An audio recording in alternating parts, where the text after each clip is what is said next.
আসসালামু আলাইকুম। ওয়ালাইকুম আসসালাম। আসসালামু আলাইকুম। কেমন আছেন? জি, ভালো আছি। আপনার নাম আপনি কি? কেমন? আমার নাম রিয়া। খুব সুন্দর নাম। রিয়া আপা, স্ক্রিনে ছবি দেখতেছি, এটা আপনার ছবি? জি, কি করেন আপনি? পাশের বাড়িতে কাজ করি। বাসা বাড়িতে কাজ করেন। তো বাসা বাড়িতে কাজ করেন কেন? বিয়ে শাদী হয়েছে?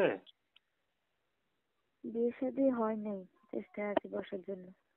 তো বিয়ে শাদী হয় না, একটা ইয়াং মেয়ে, এত সুন্দর মেয়ে, বাসা বাড়িতে কাজ করেন, বাবা মা কেউ নাই?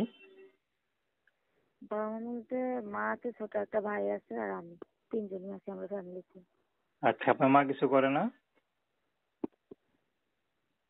মা করে, মাও টুকটাক কাজ কাম করে, আমিও করি। আচ্ছা আচ্ছা, তো আপনি কাজ করেন কেন? আপনার বিয়ে হয় না, ভালো জায়গায় বিয়ে হতে হবে না? সব মেয়েরা তো চায় যে ভালো করে বিয়ে হোক। তো চাই তো, এখন মানুষ তো যৌতুক চাই, এই জন্য আর কি।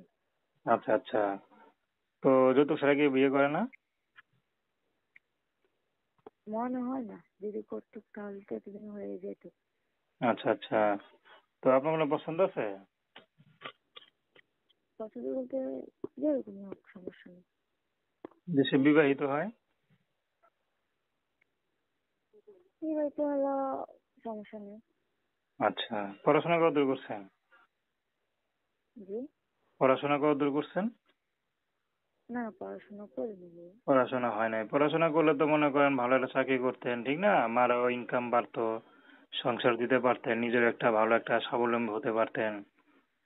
তো পড়াশোনা না করে ভুল করছেন না? সেটাই তো, পড়াশোনা না আচ্ছা, করে ভুলে কি করবো। দর্শক আপনার রিয়া আপুর কথা শুনলেন। তো প্রেম ভালোবাসা, সাহায্য সহযোগিতা, বিয়ে শাদী করে এখন তো আপনাদের ব্যক্তিগত ব্যাপার। তো আসুন আমরা ৫ ওয়াক্ত নামাজ পড়ি, সর্বদা দেশের সেবা করি। আপু ভালো থাকবেন।